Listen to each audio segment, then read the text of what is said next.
இறையேசுவில் அன்பு சகோதர சகோதரிகளே, ஆண்டவர் நாமத்திற்கு சோத்திரம். தினம் ஒரு ஜப வழியாக பேசிக்கொண்டிருப்பது உங்கள் அன்பு சகோதரன் பிரபு. எப்படிங்க இருக்கீங்க? இன்றைய நாள் எப்படிங்க போச்சு? உங்களுக்கு மகிழ்ச்சியாக இருந்தீங்களா? எப்பவுமே சந்தோஷமாக இருங்க. நம் ஆண்டவராகிய இயேசு கிறிஸ்து நம் ஜபங்களை எல்லாம் கேட்டு நம் அனைவரையும் ஆசீர்வதிக்க போகிறாரு. நம் இல்லங்களுக்கு வர போகிறாரு. மகளே மகனே கலங்காத, மனமுடைஞ்சி போகாத, நான் இருக்கேன், உன் கூட தான் இருக்கேன், தைரியமா இருன்னு சொல்றது யாருங்க? நம்ம எஸ்ஸப்பா.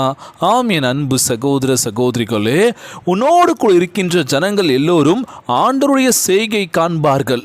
யாத்திராகமம் 34 அதிகாரம் இறை திருவசனம் 10 சொல்லப்பட்ட அழகான வார்த்தை பாடுங்க. நீங்கள் மறக்கப்படவில்லை. நீங்கள் பயப்படுகின்ற அல்லது பார்க்க வெட்கப்படுகின்ற ஜனங்களின் மத்தியில் உங்களை முன்னேற்றத்தின் பாதையில் கொண்டு செல்ல போகின்றார். அவர்களுக்கு முன்பாக அதிசயங்களை செய்து ஆண்டவர் உங்களை உயர்த்த போகின்றார். Praise Lord. அழகான வார்த்தை பாடுங்க. நீங்கள் மறக்கப்படவில்லை. பார்த்தீங்களா? இதுதான் ஒரு முக்கியமான விஷயம். தினந்தோறும் ஜெபிக்கிறேன் பிரதர், தினந்தோறும் ஆண்டவரத்தில் பேசுகிறேன். அவர் என் சபத்தை கேட்குறாரா இல்லை என்னை மறந்துட்டாரா, என்ன ஒன்றும் புரியலன்னு சொல்லி கலங்கிட்டு இருக்கீங்களோ? இன்றைய நாள் கொடுக்கப்பட்ட வார்த்தை இதுதான். நீங்கள் மறக்கப்படவில்லை. நீங்கள் பயப்படுகின்ற அல்லது பார்க்க வெட்கப்படுகின்ற ஜனங்களின் மத்தியில் உங்களை மிகப்பெரிய உயரத்துக்கு உயர்த்த போகின்றார். அவர்களுக்கு முன்பாக அதிசயங்களை செய்து ஆண்டவர் மிகப்பெரிய உயரத்துக்கு கொண்டு போக போகின்றார். பிரேசோடு அழகான வார்த்தை பாடுங்க. இன்றைய நாளில் நம்ம முட்டி மோதி எப்படியாச்சும் மேலே வந்துடணும்டா, என் வாழ்க்கையில் நான் ஜெயிச்சிடணும்டா, எங்கள் அப்பா அம்மாவுக்கு நல்ல பேர் வாங்கி தரணும்டா, என் குடும்பத்தை நான் பார்த்துக்கணும்டான்னு சொல்லி இன்றைக்கி எத்தனையோ பேர் உழைச்சிட்டு இருக்கோம்ல. காரணம் எதற்காக? நமக்காகவா? நம்ம சுற்றி உள்ள ஒவ்வொரு மக்களுக்காகவும். ஆண்டவர் உங்களை நேசிக்கின்றார். இந்த ஒரு வார்த்தை மட்டும்தான். ஆண்டவர் உங்களை நேசிக்கின்றார். அதுக்கப்புறம் வேறு என்னங்க வேணும் நமக்கு? எத்தனை பேர் நம்ம வாழ்க்கையில் வந்துட்டு போயிருக்கலாம், எத்தனை பேர் வழிகள் கொடுத்துருக்கலாம், எல்லாம் இருப்பாங்க, அதுக்கப்புறம் கடந்து போயிடுவாங்க. அவ்வளோ கடைசி வரைக்கும் ட்ராவல் பண்ணுவாங்க அப்படின்னா கேள்விக்குறி மட்டும்தாங்க. இன்றைய நாளில் நம்ம வாழணும் அப்படின்னா நம்ம தான் கஷ்டப்பட்டு உழைக்கணுமே தவிர எனக்காக என் நண்பன் வருவான், எனக்காக என் சொந்தக்காரங்க வந்து நிற்பாங்க, எனக்காக எல்லாரும் வருவாங்க அப்படின்னு சொல்ல முடியுமா? அவங்கவுங்களுக்கு வேலை இருக்குது, அவங்கவுங்க வேலையை பார்த்துட்டு போயிட்டுருப்பாங்க. அவங்களுக்கும் வாழ்க்கையில் பல லட்சியங்கள் இருக்கும்ல. நமக்காக வந்து நிற்பாங்களா? ஏதோ ஒரு வாட்டி நிற்பாங்க. சும்மா நம்ம போய் நிற்க முடியுமா? இல்லை அவங்க தான் வந்து நிற்பாங்களா? முடியாதுலோ. இன்றைய நாளில் நம்ம யாரையும் வந்து சார்ந்து இல்லை. நம்ம ஏசப்பா இருக்கார். அவருக்கு முன்பாக நம்ம ஜெபிச்சுட்டு, ஆண்டவரே நீங்கள் இருங்க, எனக்கு வேறு யாரும் தேவையில்லை, நாங்கள் யாரையும் நம்பி இல்லை, உங்களை மட்டுமே நாங்கள் நம்பியிருக்கோம். இன்றைய நாள் நம்ம ஆண்டவராக இயேசு கிறிஸ்து நம்மளை மிகப்பெரிய உயர்த்த போகின்றார். அதிசயங்களை காண செய்ய போகின்றார். மகளே மகனே கலங்காத, உனக்காக நான் அதிசயங்களை செய்வேன் என்று ஆண்டவராக இயேசு கிறிஸ்து வாக்கு கொடுத்திருக்கின்றார். ஒவ்வொரு நாளும் உற்சாகமாக இருங்க. இன்றைக்கி முதலாவது சொல்லக்கூடிய விஷயம் என்ன அப்படின்னா, சங்கடங்கள் தொல்லைகள் நம்ம வாழ்க்கையில் வந்துக்கிட்டே இருக்குது. யாரை நம்புறதுன்னு தெரியல, சங்கடமாக இருக்குங்க, என்னங்க பண்ணுறதுன்னு புரியல, ஒரு மாதிரி இருக்குங்க, குழப்பமாக இருக்குது, என்ன பண்ணுறதுன்னு தெரியல, ஒரே தொல்லையாகவே இருக்குது, என்னை சுற்றி ஏதோ நடந்துகிட்ருக்கு, ஆனால் என்ன நடக்குதுன்னு புரியல பிரதர். ஒரு மாதிரியாக போயிட்டுருக்கு வாழ்க்கை. எப்போ தான் மாறும்? கண்டிப்பாக மாறுங்க. நீங்கள் மனசு வச்சா கண்டிப்பாக மாறும். நீங்கள் உங்களை முதலாவது நம்பிட்டு, ஓகே இந்த விஷயம் எனக்கு பிடிச்சிருக்கு, கண்டிப்பாக பண்ணிவிடுங்க, பார்த்துக்கலாம். எதற்காகவும் காத்திருக்காதீங்க. காத்திருக்கிறதுல எந்த ஒரு பயனும் இல்லை. ரொம்ப நாள் காத்திருந்தால் வேலைக்கு ஆகுதுல. நமக்கு பிடிச்ச விஷயத்தை கண்டிப்பாக பண்ணிவிடுங்க. அது வெற்றியோ தோல்வியோ, முயற்சி பண்ணுறோம்ல, நான் இது பண்ணணும் அதை பண்ணணும்னு சொல்லியே நீங்கள் எத்தனை பேர் வாழ்க்கையில் பண்ணாமலே போயிட்டாங்களோ. ட்ரை பண்ணியிருக்கலாமோ, ஐயோ விட்டுட்டமேன்னு சொல்லி நீங்கள் எத்தனை வருத்தப்பட்டிருக்காங்க. அதனால் நீங்கள் யாரும் வந்து ட்ரை பண்ணி பார்த்துருங்க. ட்ரை பண்ணலான்னு சொல்லி டிலே பண்ணாமல் பார்த்துடலாங்க. கிணத்துல குதிச்சிடலாம். ஆழம் இருக்கா ஆழம் இல்லையா, நீங்கள் குதிக்கிறத பொறுத்து தான் இருக்குது.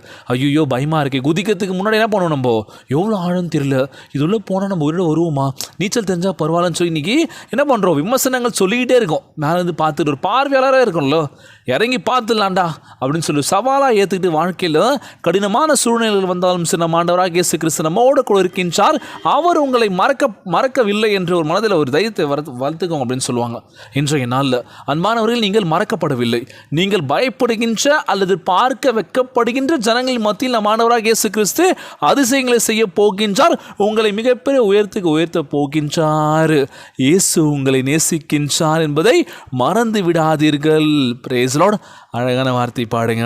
இன்றைக்கி நம்ம எங்கெல்லாம் அவமானப்பட்டோமோ, யாரெல்லாம் நம்ம அவமானப்படுத்துகிறோமோ, அவங்க மத்தியில் நம்ம ஆண்டவராகிய இயேசு கிறிஸ்து நம்ம மிகப்பெரிய உயரத்துக்கு கொண்டு போகின்றார். மகனே கலங்காத, உற்சாகமாறு. இன்றைய நாள் ஜெபம் உலகில் வாழ்கின்ற எல்லாருக்கும் நம்ம ஜெபிக்க போகிறோம்.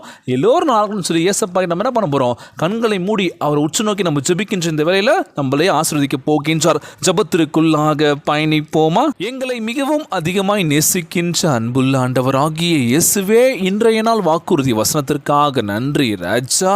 ஆண்டவரே, உம்முடைய அதிசயங்கள் நாங்கள் அனுபவிக்க வேண்டும் என்று நீர் விரும்பியதற்காக உமக்கு நன்றி செலுத்துகிறேன் இயேசப்பா.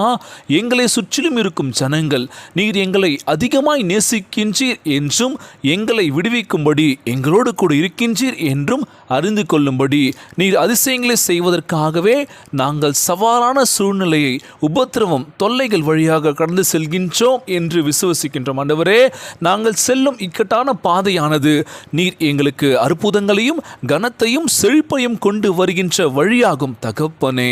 எங்களுடைய உபத்திரவங்கள், வனாந்திர அனுபவங்களும் மேலான உயரத்திற்கு நீர் உயர்த்துவீர் என்று நம்புகிறேன் இயேசப்பா. உதவி செய்வதால் உமக்கு கொடான கொடி நேசிக்கிற ஆண்டவரே, நீர் எங்களை மறக்கவில்லை அப்பா. நாங்கள் பயப்படுகின்ற அல்லது பார்க்க வெட்கப்படுகின்ற ஜனங்களின் மத்தியில் எங்களுக்கு ஒரு முன்னேற்றத்தின் ஒரு அதிசயத்தை கொடுங்க இயேசப்பா. அவர்கள் கண்களுக்கு முன்பாக நீர் அதிசயங்களை செய்து எங்களை உயர்த்துவீர் என்று விசுவசிக்கின்றேன் அப்பா. எங்களை கைவிற்றாதீங்க ஆண்டவரே. எங்கெல்லாம் நாங்கள் அவமானப்பட்டோமோ, எங்கெல்லாம் நாங்கள் அசிங்கப்பட்டோமோ, எங்கெல்லாம் வேதனை அனுபவிச்சோமோ, அவங்க மத்தியில் எங்களை வாழ்க்கையை உயர்த்துங்க ஏசப்பா. எங்களுக்கு எந்த பிரச்சனையும் இல்லாமல் பாதுகாத்து கொள்ள வேண்டும் என்று கேட்குறேன் ஆண்டவரே. எந்தவித நோய் நொடி இல்லாமல் உடல் தெம்பும் வலிமை தர வேண்டும் என்று கேட்குறேன் ஏசப்பா. ஒவ்வொருவரையும் ஆசீர்வதிங்க ஆண்டவரே. எல்லோரையும் பார்த்துக்கோங்கப்பா. ஒவ்வொரு நாள் ஜெபத்தை கேட்டுருக்கேன் அன்பான சகோதர சகோதரிகளை உமது கரங்களால் தொட்டு அவங்களை ஆசீர்வதிங்க வேண்டும் என்று கேட்குறேன் ஏசப்பா. ஒவ்வொரு குழந்தை செல்வங்களை ஆசீர்வதிங்க. உடல் தெம்பும் வலிமை தர வேண்டும் என்று கேட்கிற ஆண்டவரே. கணவன் மனைவிக்குள்ள ஒற்றுமை கொடுங்க, சமாதானத்தை கொடுங்க ஆண்டவரே. எல்லோரையும் பார்த்துக்கோங்கப்பா. கேட்கின்றது எல்லாம் நிச்சயமாக தரப்போவதற்காக நன்றி ஆண்டவரே. எங்களுடைய பாதையில் சில பல சர்மங்கள், சில பல வலிகள், சில பல வேதனைகள்லாம் இருக்கு ஏசப்பா. அதெல்லாம் எடுத்து போடுங்க ஆண்டவரே. நீர் அதிசயம் செய்கின்ற அன்பு தகப்பன், எங்கள் வாழ்க்கையில் அதிசயங்க செய்யுங்க ஏசப்பா. ஒவ்வொரு நாளும் நடக்காத என் வாழ்க்கையில் நான் ஜெயிக்க மாட்டேனா, என் வாழ்க்கையில் பல மாற்றங்களை நான் சந்திக்க மாட்டேன்னு சொல்லி ஒவ்வொரு நாள் ஜெபத்தில் வைக்கிறோம் ஆண்டவரே. நிச்சயமாக எங்கள் வாழ்க்கையை உயர்த்துவீர் என்று நம்புகிற ஆண்டவரே. இன்றைய நாள் ஜெபம் இயேசுவின் விலையேற பெற்ற நாமத்தினால் ஜெபிக்கின்றேன் நல்ல பிதாவே, ஆமேன் ஆமேன். இயேசுவுக்கு புகழ், இயேசுவுக்கு நன்றி. மரியே வாழ்க. God bless you all. தொடர்ந்து ஜெபியுங்கள், வேதத்தை வாசியுங்கள். ஆண்டவர் நம்மோடு கூட இருக்கின்றார். மரியே வாழ்க.